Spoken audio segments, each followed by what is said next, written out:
Hi friends, एक बार फिर से आप सभी का स्वागत है हमारे चैनल मुफ्त ज्ञान पे। हमने जो previous year question bank series का जो सीरीज स्टार्ट किया था, आज हम लोग उसके अगले पार्ट को करेंगे। आज के वीडियो में 30 क्वेश्चन कराए जाएंगे जो कि पूछे गए एग्ज़ाम के क्वेश्चन है। तो चलिए फ्रेंड्स, आज का वीडियो को शुरू करते हैं। फ्रेंड्स, आज का टॉपिक है मेरा पौधों में पोषण। पिछले वीडियो में हमने पढ़ा था जंतुओं में पोषण। आज के वीडियो में हम पढ़ेंगे पौधों में पोषण के बारे में। तो आज का पहला क्वेश्चन है, श्वसन की निम्नलिखित में से किस अभिक्रिया में ऑक्सीजन की आवश्यकता होती है? श्वसन की निम्नलिखित में से किस अभिक्रिया में ऑक्सीजन की आवश्यकता होती है?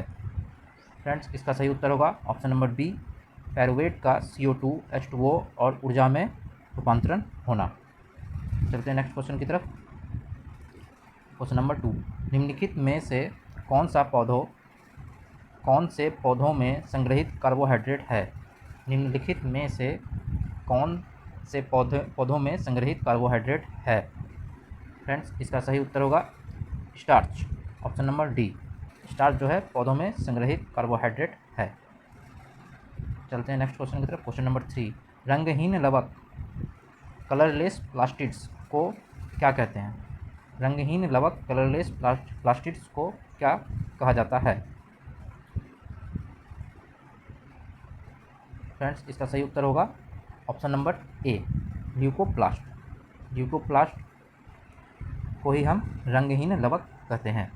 नेक्स्ट क्वेश्चन की तरफ चलते हैं। क्वेश्चन नंबर 4, एक पादप कोशिका में डैश की मात्रा संचलन को सुविधाजनक बनाने के लिए इसकी संरचना को बदल देती है। एक पादप कोशिका में डैश की मात्रा संचलन को सुविधाजनक बनाने के लिए इसकी संरचना में बदल देती है। फ्रेंड्स, इसका सही उत्तर होगा ऑप्शन नंबर ए, जल। चलते हैं नेक्स्ट क्वेश्चन की तरफ। क्वेश्चन नंबर 5, निम्नलिखित में से किस खाद्य पदार्थ में आयरन प्रचुर मात्रा में पाए जाते हैं? निम्नलिखित में से किस खाद्य पदार्थ में आयरन प्रचुर मात्रा में पाए जाते हैं? फ्रेंड्स, इसका सही उत्तर होगा ऑप्शन नंबर बी, गुड़। आप लोग भी आंसर देते चलेंगे, बाद में मैच करेंगे कि आपने कितना आंसर सही दिया है। चलते हैं नेक्स्ट क्वेश्चन की तरफ। क्वेश्चन नंबर 6, पौधों में परिवहन की कुछ विशेषताओं का उल्लेख नीचे किया गया है। कौन सा विकल्प गलत विशेषता को दर्शाता है, ये आपको बताना है। पौधों में परिवहन की कुछ विशेषताओं का उल्लेख नीचे किया गया है, कौन सा विकल्प गलत विशेषता को दर्शाता है, ये बताना है। तो इसका 4 ऑप्शन है, आप चारों देख पा रहे होंगे। इसका सही उत्तर होगा ऑप्शन नंबर बी, जल और भोजन दोनों की गति द्विदिशीय होती है। जल और भोजन दोनों की गति द्विदिशीय होती है। चलते हैं अगले क्वेश्चन की तरफ। क्वेश्चन नंबर 7, पौधों को ऊर्जा की कम आवश्यकता क्यों होती है? पौधों को ऊर्जा की कम आवश्यकता क्यों होती है? हम लोग जानते हैं कि पौधों को जानवरों की तुलना में कम ऊर्जा की आवश्यकता होती है। तो ये क्यों होती है, इसका उत्तर देना है।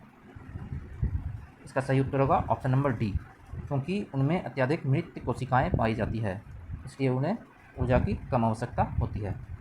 चलते हैं अगले क्वेश्चन की तरफ। क्वेश्चन नंबर 8, स्वपोषी पोषण के लिए निम्न में से किसकी आवश्यकता नहीं होती है? स्वपोषी पोषण के लिए निम्न में से किसकी आवश्यकता नहीं होती है? फ्रेंड्स, इसका सही उत्तर होगा ऑप्शन नंबर सी, ऑक्सीजन। चलते क्वेश्चन नंबर 9, पौधों में श्वसन के संबंध में गलत कथन का चयन करें। पौधों में श्वसन के संबंध में गलत चयन का कथन करें। कौन सा इसमें गलत है स्टेटमेंट, उसे हमें देखना है। फ्रेंड्स, इसका सही उत्तर होगा option number B, carbon dioxide दिन के समय के दौरान वायुमंडल में मिश्रित हो जाती है।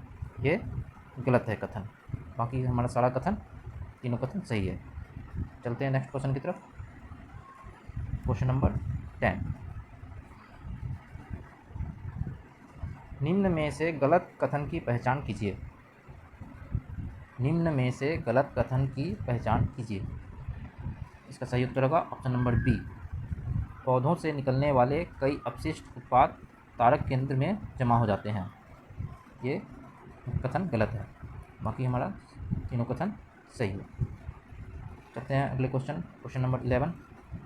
पत्तियों से पौधों के अन्य ऊतकों तक प्रकाश संश्लेषण के विलय उत्पादों और अन्य पदार्थों के परिवहन की प्रक्रिया क्या कहलाती है? पत्तियों से पौधों के अन्य ऊतकों तक प्रकाश संश्लेषण के विलय उत्पादों और अन्य पदार्थों के परिवहन की प्रक्रिया क्या कहलाती है? इसका सही उत्तर होगा ऑप्शन नंबर डी, स्थानांतरण, ट्रांसलोकेशन। चलते हैं क्वेश्चन नंबर 12 की तरफ। जाइलम के कौन से तत्व मृत कोशिकाओं से बने होते हैं और फिर भी पौधों में जल और खनिजों के परिवहन के लिए उत्तरदायी होते हैं? जाइलम के कौन से तत्व मृत कोशिकाओं से बने होते हैं फिर भी पौधों में जल और खनिजों के परिवहन के लिए उत्तरदायी होते हैं? अब आप इसका चारों ऑप्शन देख पा रहे होंगे फ्रेंड्स। इसका सही उत्तर है ऑप्शन नंबर डी, वाहिका और वाहिनिका। वाहिका और tracheids and vessels, option number D. चलते हैं अगले क्वेश्चन की तरफ। Question number 13। इनमें से कौन सा जीव परजीवी पोषक युक्त युक्ति को दर्शाता है? इनमें से कौन सा जीव परजीवी पोषक युक्ति को दर्शाता है? फ्रेंड्स, इसका सही उत्तर होगा अमरबेल, कैस्पुटा। चलते हैं अगले क्वेश्चन पे। Next question number 14। पादपों की कार्बन और ऊर्जा आवश्यकताओं की पूर्ति इनमें से किस प्रक्रिया द्वारा होती है? पादपों की कार्बन और ऊर्जा आवश्यकताओं की पूर्ति इनमें से किस प्रक्रिया द्वारा होती है? इसका सही उत्तर होगा ऑप्शन नंबर डी, फोटोसिंथेसिस, प्रकाश संश्लेषण। चलते हैं अगले क्वेश्चन पे। Question number 15।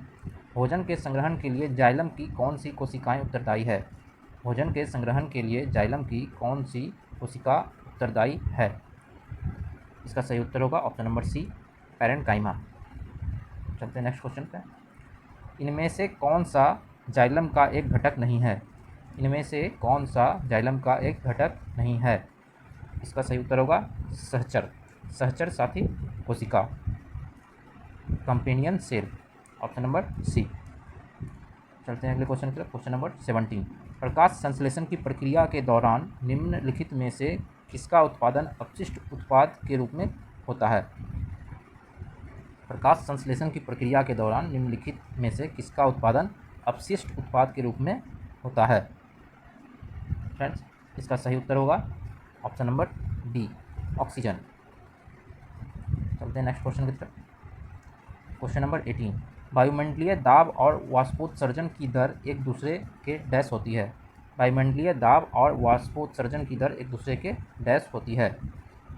फ्रेंड्स, इसका सही उत्तर व्युत्त क्रमानुपाती होती है। वायुमंडलीय दाब और वाष्पोत्सर्जन एक दूसरे के व्युत्त क्रमानुपाती होती है। चलते हैं नेक्स्ट क्वेश्चन पे।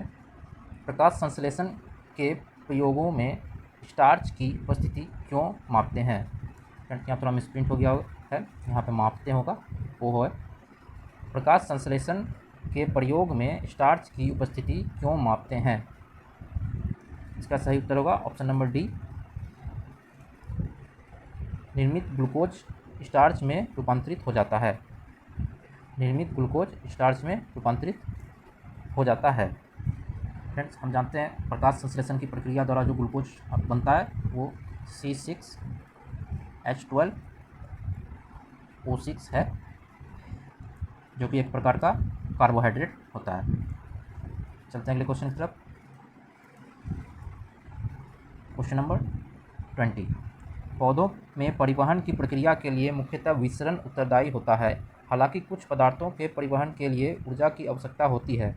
कौन सा विकल्प एटीपी से प्राप्त ऊर्जा का उपयोग करके परिवहन किए गए पदार्थों को दर्शाता है? तो फिर से क्वेश्चन देखेंगे। पौधों में परिवहन की प्रक्रिया के लिए मुख्यतः विसरण उत्तरदायी होता है, हालांकि कुछ पदार्थों के परिवहन के लिए ऊर्जा की आवश्यकता होती है। कौन सा विकल्प एटीपी से प्राप्त ऊर्जा का उपयोग करके परिवहन किए गए पदार्थों को दर्शाता है? फ्रेंड्स, इसका सही उत्तर होगा ऑप्शन नंबर डी, भोजन, अमीनो अम्ल और हार्मोन। ये तीनों सक्रिय परिवहन से संबंधित हैं। चलते हैं अगले क्वेश्चन की तरफ।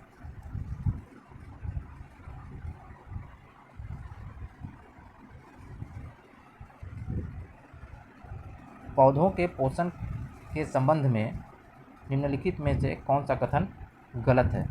पौधों के पोषण के संबंध में निम्नलिखित में से कौन सा कथन गलत है?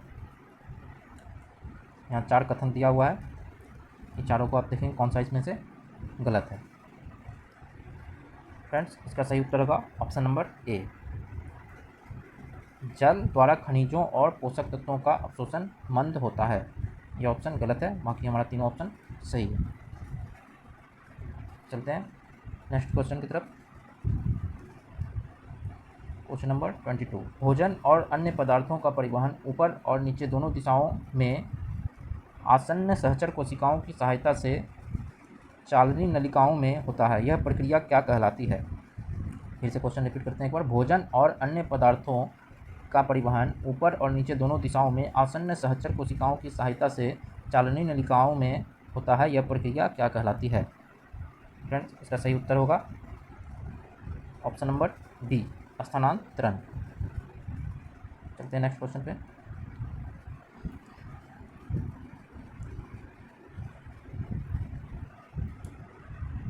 नेक्स्ट क्वेश्चन है हमारा, निम्नलिखित में से कौन सा कथन पादपों में जल परिवहन का सही ढंग से वर्णन करता है?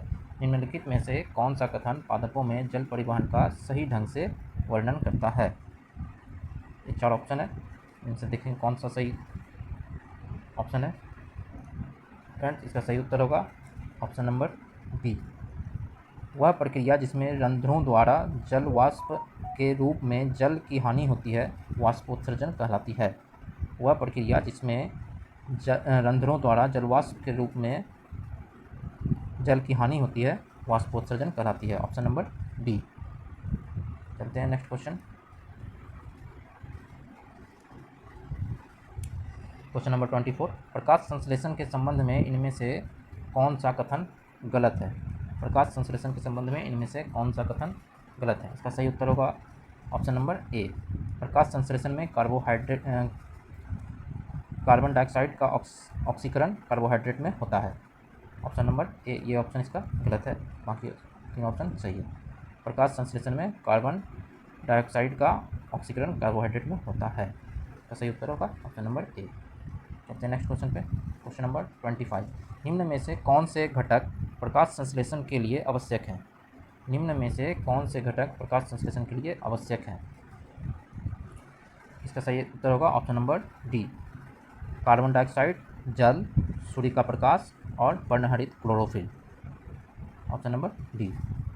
चलते हैं नेक्स्ट क्वेश्चन की ओर। Question number 25। फ्रेंड्स, ये क्वेश्चन नंबर 26 है, थोड़ा प्रिंटिंग मिस्टेक है यहाँ पे। तो क्वेश्चन नंबर 26 है हमारा, फलों में मुख्यतः कौन सा हार्मोन प्रचुर मात्रा में पाया जाता है? फलों में मुख्यतः कौन सा हार्मोन प्रचुर मात्रा में पाया जाता है? इसका सही उत्तर होगा option number C, cytokinin. Cytokinin hormone जो है फल में प्रचुर मात्रा में पाया जाता है। चलते हैं अगले क्वेश्चन की तरफ। Question number 27। मशरूम में किस प्रकार का पोषण होता है? मशरूम में किस प्रकार का पोषण होता है? फ्रेंड्स, इसका सही उत्तर होगा ऑप्शन नंबर डी, मृतपोषी, सेप्रोट्रॉपिक।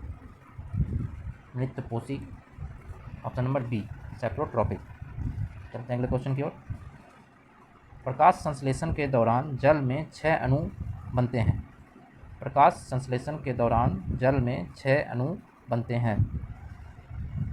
इसका सही उत्तर होगा ऑप्शन नंबर डी, 12H2O। प्रकाश संश्लेषण हम जानते हैं कि ऊर्जा को रासायनिक ऊर्जा में बदलने की एक प्रक्रिया होती है। तो चलते हैं नेक्स्ट क्वेश्चन की ओर। Question number 29। वसंत ऋतु के दौरान पादपों में जड़ों में संचित खाद्य सामग्री प्रायः डैश में चले जाते हैं, कहाँ चले जाते हैं? वसंत ऋतु के दौरान पादपों में जड़ों में संचित खाद्य सामग्री जो होती है वह कहाँ चले जाते हैं? तो इसका सही उत्तर होगा ऑप्शन नंबर बी, वो जो है कलियों में चले जाते हैं। वसंत ऋतु के दौरान पादपों में जड़ों में जो संचित होती है खाद्य सामग्री वो कलियों में चले जाते हैं। तो चलते हैं नेक्स्ट क्वेश्चन, जो कि आज का लास्ट क्वेश्चन है। Question number 30। पादप जड़ कोशिकाओं रूट सेल्स को भी ऊर्जा उत्पन्न करने के लिए ऑक्सीजन की आवश्यकता होती है, इसलिए जड़ें डैश से वायु ग्रहण करती है। कहाँ से वायु ग्रहण करती है? पादप जड़ कोशिकाओं रूट सेल्स को भी ऊर्जा उत्पन्न करने के लिए ऑक्सीजन की आवश्यकता होती है, इसलिए जड़ जो है वायु कहाँ से ग्रहण करती है? तो हमारा इसका उत्तर होगा ऑप्शन नंबर ए, मृदा कणों के बीच वायु अवकाश से। मृदा कणों के बीच वायु अवकाश से वायु ग्रहण करती है। फ्रेंड्स, इस वीडियो में आज इतना ही रखते हैं। अगला वीडियो में हम नेक्स्ट टॉपिक को कवर करेंगे। फ्रेंड्स, अगर वीडियो अच्छी लगती हो तो वीडियो को लाइक करें और सब्सक्राइब जरूर करें और अपने दोस्तों के साथ शेयर करें। तो मिलते हैं अगले वीडियो में। जय हिंद।